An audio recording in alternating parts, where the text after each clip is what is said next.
Mateo capítulo 16. Nuevamente, ¿cierto? Vamos a ver en este devocional otro tema relativo a los encuentros con Jesús.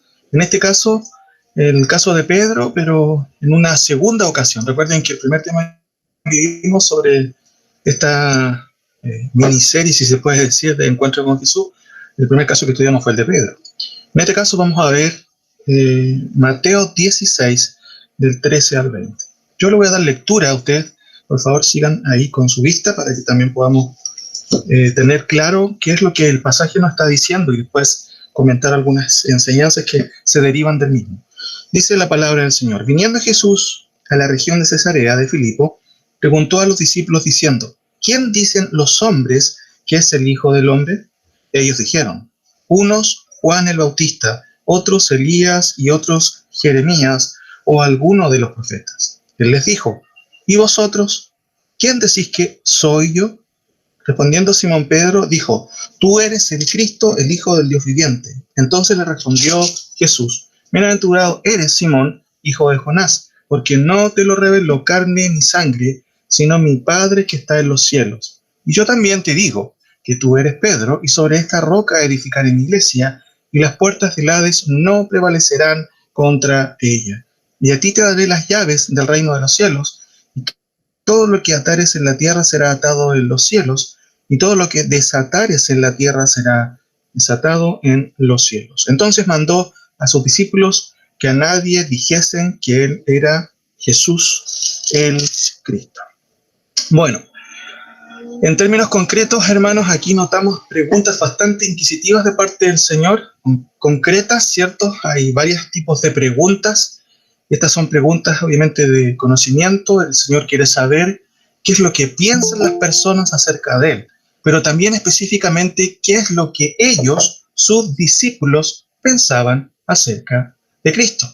En cierto sentido, estas son preguntas también teológicas. Uno puede preguntar en el día de hoy: ¿qué piensas tú de Cristo? Y sea como seas, aunque la persona no haya abierto ninguna teología sistemática, algún libro de teología, va a emitir un juicio, ¿cierto? O una respuesta que lleva consigo, ¿cierto? Un aspecto también teológico. Por supuesto, si ignora la Escritura será un concepto errado, concepto alejado de lo que las Escrituras, la palabra de Dios nos dice. Ahora, ¿quién dicen los hombres que es el Hijo del Hombre?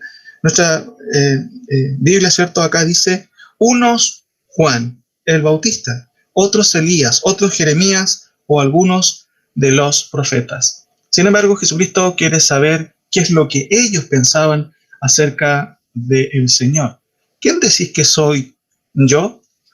Y como es habitual en los relatos, ¿cierto? Notamos aquí que el que responde es Pedro. Ahora, noten que también podemos nosotros hacer ciertas preguntas con respecto a lo que ellos experimentaron. En términos ciertos generales hay una gran diferencia entre ellos y nosotros. Recuerden que los discípulos vieron al Verbo encarnado, vieron a Cristo andar. Usted y yo no hemos visto al Señor, literalmente, pero tenemos el testimonio de las Escrituras que nos corroboran y que nos enseñan quién es el Hijo de Dios, y también nos da la información para que podamos responder a esta pregunta. Por ejemplo, si Cristo o el Señor nos preguntara a cada uno de nosotros: ¿y ustedes, hermanos de Lautaro, quién creen que soy yo? Ahora, noten que entendiendo de que la palabra del Señor es la palabra, valga la redundancia, que viene del Señor, notemos estas preguntas que nos ayudan un poco a entender un poco la idea. ¿Quién es Jesús si lees el primer capítulo de Juan?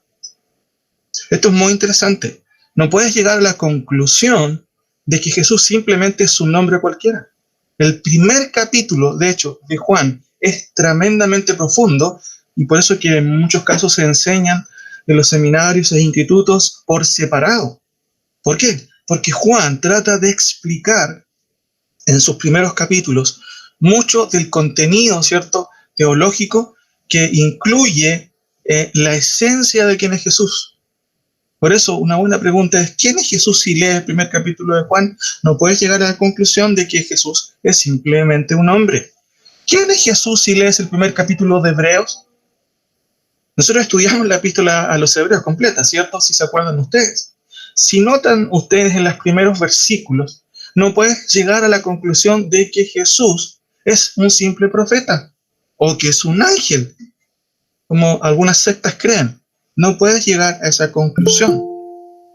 ¿Quién es Jesús? Si lees el primer capítulo de Hebreos. Claramente ustedes van a darse cuenta que la palabra del Señor en este sentido es lo que nos dice quién es el Señor.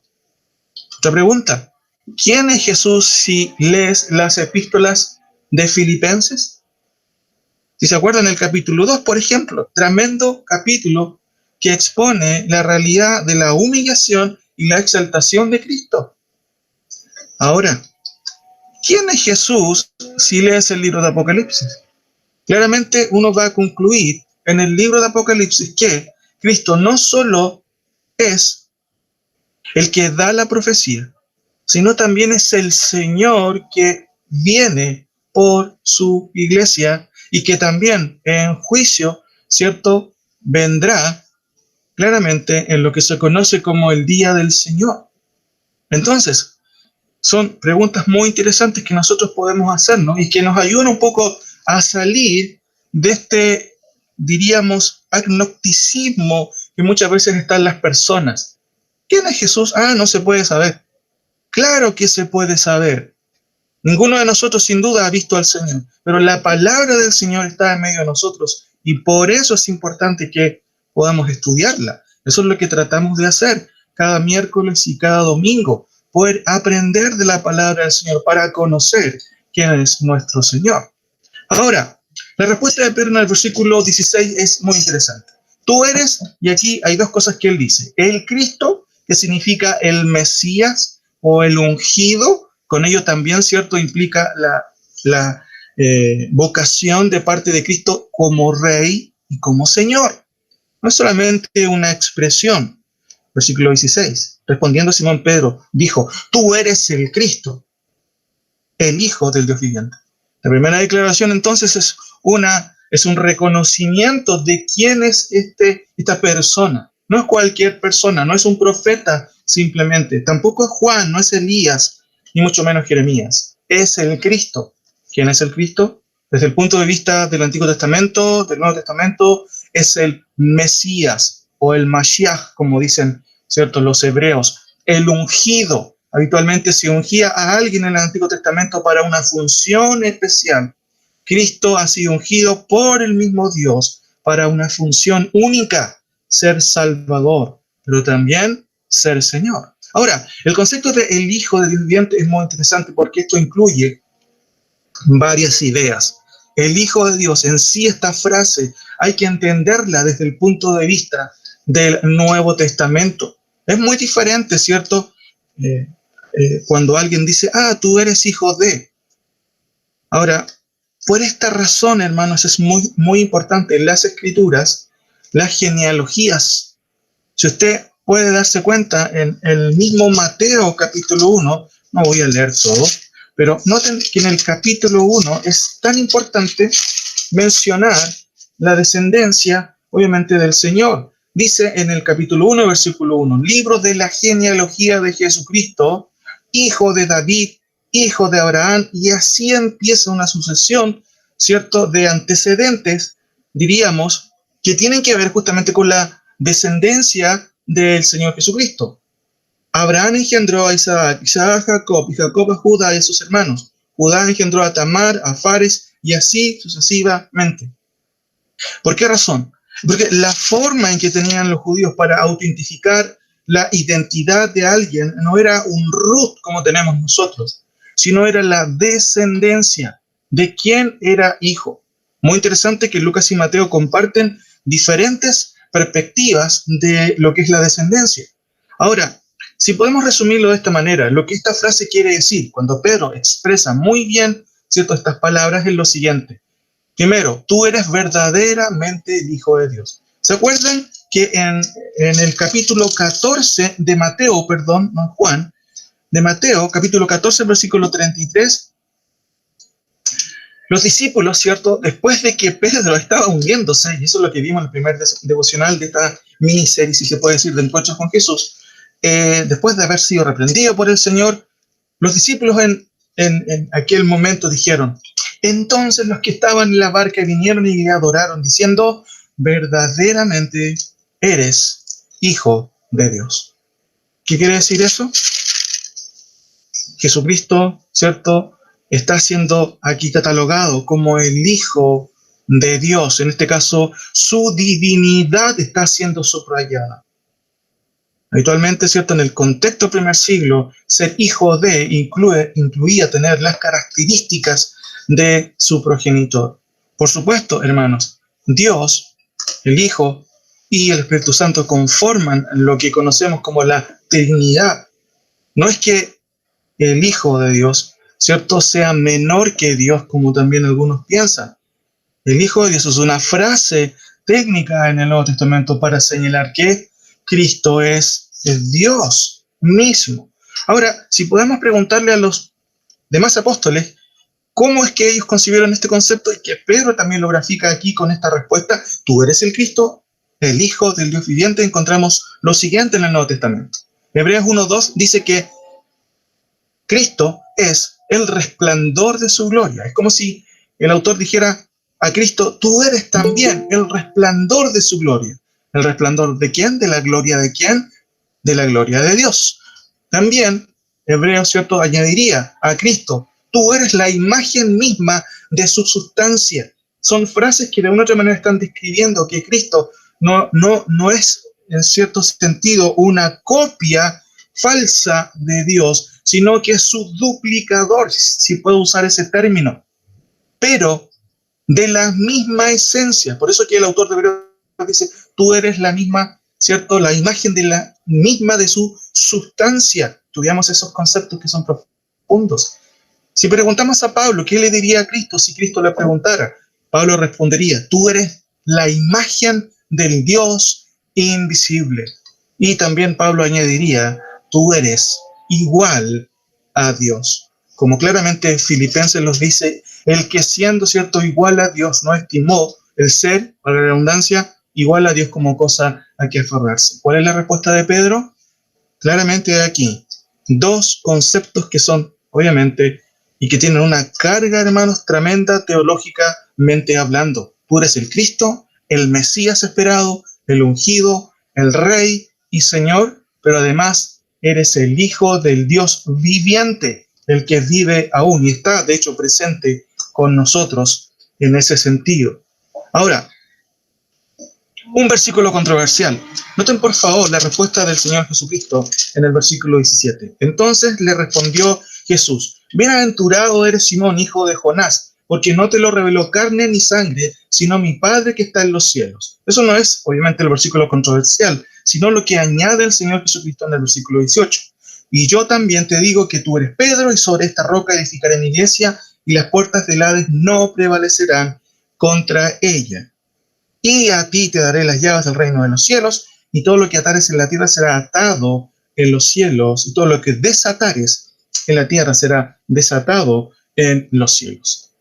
Hermanos, el versículo 17 en primera instancia lo que está enseñando es que Cristo, ¿cierto?, claramente deja ver que la respuesta de Pedro no fue algo que tenía que ver con su capacidad intelectual o con su apreciación, digamos, directa o de una otra manera basada en el conocimiento propio y personal de Pedro.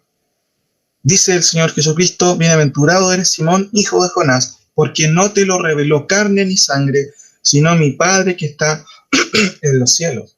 Ahora, esto puede ser un poco extraño, porque de hecho muchas personas conocían a Cristo como el hijo de David, como el hijo de Dios.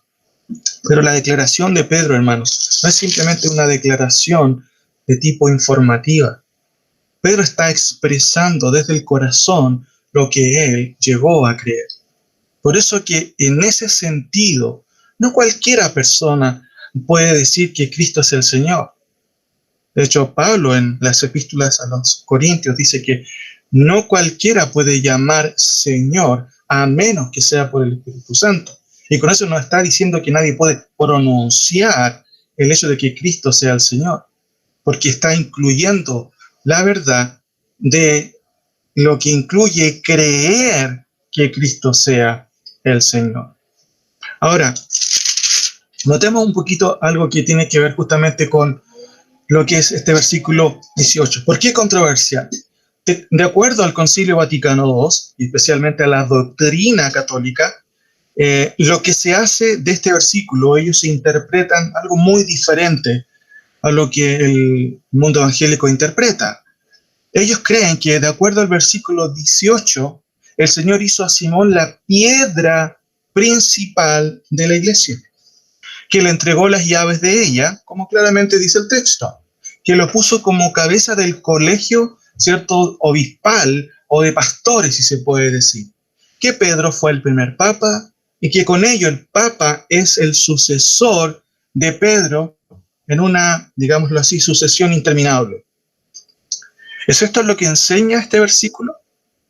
Bueno, eso es lo que enseña la doctrina, ¿cierto?, vaticana, si puedo decirlo de esa manera, la doctrina romana. Ahora, notemos, hermanos, que básicamente este versículo no está diciendo lo que incluye la interpretación romana. Por eso es que es tan importante, hermanos, que usted tenga su Biblia y pueda leer conmigo aquí en esta hora y comprender qué es lo que el texto está diciendo. Recordemos que el texto es el normativo, el texto es el autoritativo, no es mi voz, no es mi interpretación como pastor, sino que la misma escritura deja, ¿cierto?, ver cuál es la idea o a qué se está refiriendo.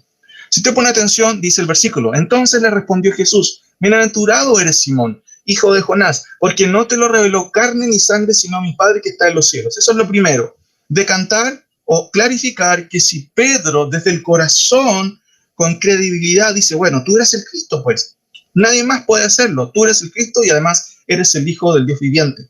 Cualquier persona creyente, hermano, está capacitada para no solamente decir ello, sino también creerlo. Usted y yo, si somos creyentes, claramente creemos que Cristo es el Mesías y que además Cristo es el Hijo de Dios. Sin embargo, el versículo 18, Cristo expande su respuesta y dice, qué bueno, Pedro, que te has dado cuenta por la gracia y la revelación de Dios.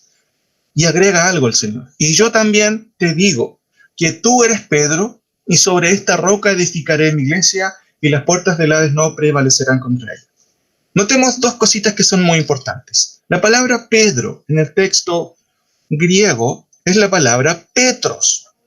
Esto es muy interesante, porque en el original hay un juego de palabras que claramente puede confundirse, pero no se nota mucho en nuestras versiones. Tú eres Pedro o Petros. Y sobre esta roca, interesante, la palabra roca es, de hecho, el sentido femenino del término Petros. ¿Cómo lee usted ahí? La palabra Petra. De hecho, había un viejo grupo antiguo, ¿cierto?, cristiano, medio rockero, que se llamaba Petra. ¿Qué significa? Bueno, piedra. Pero ¿cuál es la gran diferencia? Y aquí es importante que usted ponga atención. Petros es el sustantivo masculino y Petra es todo lo contrario. Es el sustantivo femenino. Ahora, si usted logra comprender esto, y ponga atención en esto, ¿cuál es entonces es la idea que se nos está comunicando? ¿Qué quiso Jesús enseñar aquí cuando dijo, y yo también te digo que tú eres Petros y sobre esta Petra, no dijo sobre este Petros edificaré mi iglesia? Es claramente diferente. ¿Cuáles son las conclusiones que podemos sacar entonces de esta aclaración importante? Noten por favor la siguiente. Consecuencia bíblica de lo que está enseñando el Señor en su palabra es lo siguiente. Lo primero que hace el Señor es decirle a Pedro, excelente Pedro, pero acuérdate, te fue revelado por mi Padre. Eso mismo también podemos decir nosotros, hermanos.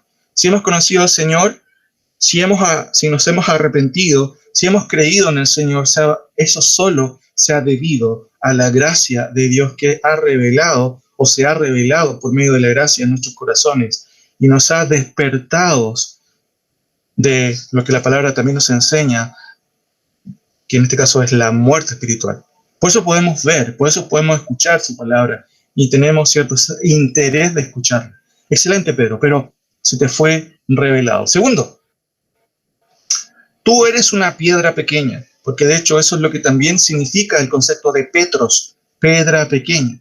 Tercero, yo soy la roca.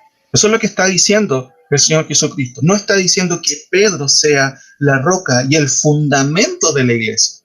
Eso, obviamente, solamente podríamos concluir si insertamos una idea en el texto. Técnicamente eso se llama eisegesis, no exégesis, que es algo diferente. Yo soy la roca. Y de hecho, si usted lee otros versículos, claramente va a darse cuenta de que la teología bíblica nos ayuda a comprender que Cristo es la roca. En Corintios dice que nadie puede poner otro fundamento, el cual está puesto. ¿Y quién es ese fundamento? Es Cristo. Cuarta cosa. Y sobre esta roca edificaré mi iglesia. ¿Qué es lo que está enseñando el Señor Jesucristo? No estaba diciendo que sobre Pedro Cristo iba a edificar la futura iglesia.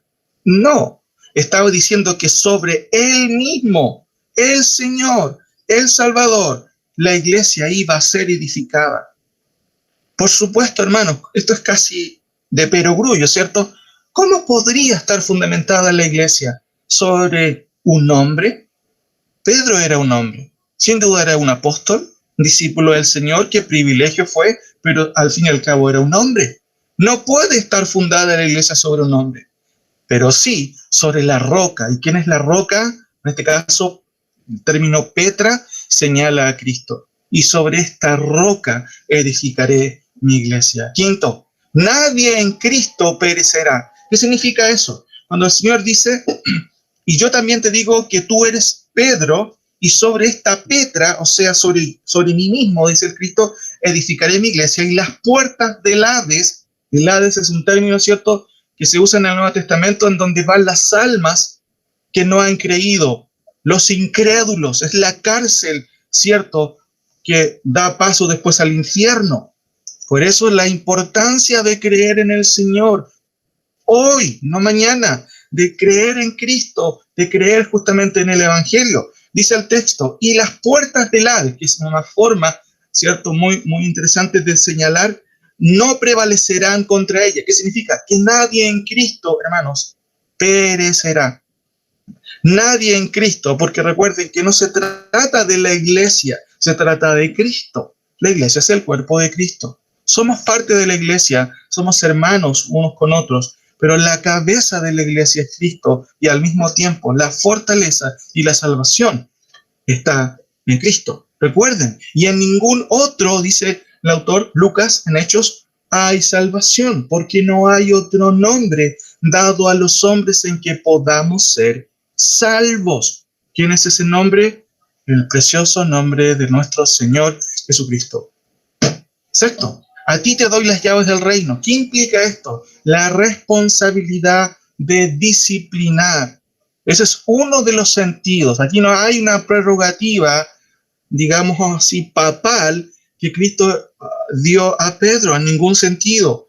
Es el concepto de todo lo que atares en la tierra será atado en los cielos, y todo lo que desatares en la tierra será desatado en los cielos. Es una forma, ¿cierto?, que implica que a Pedro, ¿cierto?, junto también con los apóstoles, se les dio el inicio, la iniciativa de poder aplicar lo que es la administración en la responsabilidad de la disciplina, ¿cierto?, y otras cosas más dentro de lo que es la iglesia, en la funcionalidad justamente que ellos fueron dando. Recuerden que la palabra del Señor da un lugar muy especial, hermanos, a los apóstoles.